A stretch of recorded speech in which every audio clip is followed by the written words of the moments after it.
j'espère que vous allez bien depuis la dernière fois.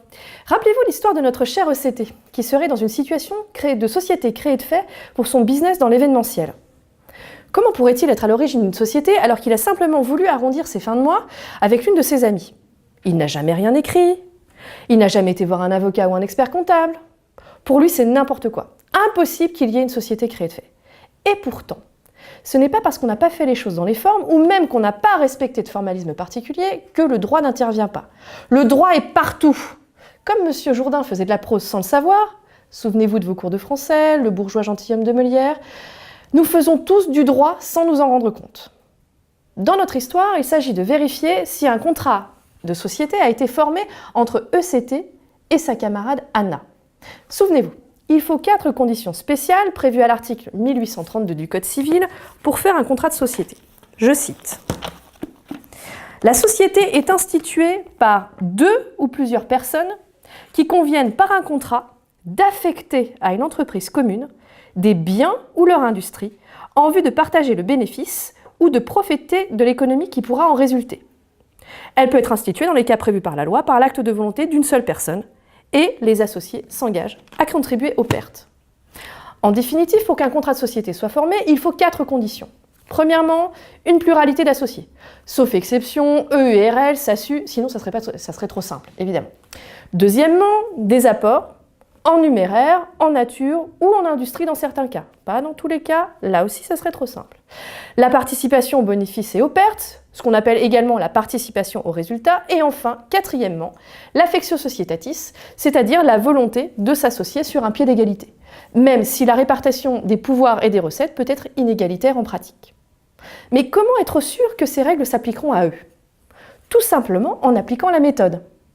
La fameuse méthode du syllogisme juridique, qui vous fait peur en général. Pourtant, le syllogisme, ça doit se faire naturellement, sans réfléchir, comme dans les leçons d'espionnage de Robert Redford à Brad Pitt dans Spy Game. Vous vous souvenez où les espions mémorisent tout ce qui les entoure, naturellement, comme s'ils se contentaient simplement de respirer. Chaque immeuble, chaque pièce, chaque situation doit être photographiée. Pendant que je te parle, je photographie le resto, je mémorise ce que font et portent les clients. Et puis je me pose la question, y a-t-il quelque chose de suspect? Reprenons. La majeure d'abord, avec la règle de droit abstraite. La mineure, ensuite, avec la comparaison avec les faits de l'espèce. Et enfin, la conclusion qui permet de trancher et d'éviter d'entrer dans le très normand, peut-être ben que oui, peut-être ben que non. Nous avons donc notre règle, les 4 conditions du contrat de société. Il faut ensuite les vérifier en l'espèce. Quel beau terme, je sais que vous l'adorez celui-là, donc on le ressort à toutes les sauces. Pour pouvoir en conclure quelque chose, société ou non. Après enquête, ECT a apporté une petite mise de fonds pour acheter les premières marchandises indispensables à leur business, tandis qu'Anna met à leur disposition, entre autres, sa sono et ses compétences en comptabilité. Ils sont donc 2 à faire des apports, l'un en numéraire, du cash, et l'autre en nature, la sono, et en industrie, la compétence comptable, pas n'importe laquelle. Je pense que vous êtes tous conscients de l'importance de cette compétence. Pour ce qui est de la volonté de s'associer, il est indiqué, dans notre cas, qu'ils sont sur un pied d'égalité, puisqu'ils reconnaissent partager toutes les décisions. Il n'y a donc pas de subordination de l'un à l'autre. Idem pour les bénéfices qui sont répartis équitablement. Tous les éléments sont donc bien réunis pour qu'il y ait une société formée entre eux. Mais évidemment, ce ne sera pas n'importe quelle société. En tout cas, pas l'une de celles de la liste classique. SA, SARL, SAS. Non, ce sera une société bien particulière, puisque sans personnalité morale. Logique, puisqu'elle n'a pas été immatriculée RCS. Vous savez, le registre du commerce et des sociétés. Ce sera donc une société créée de fait qui les liera vis-à-vis des tiers.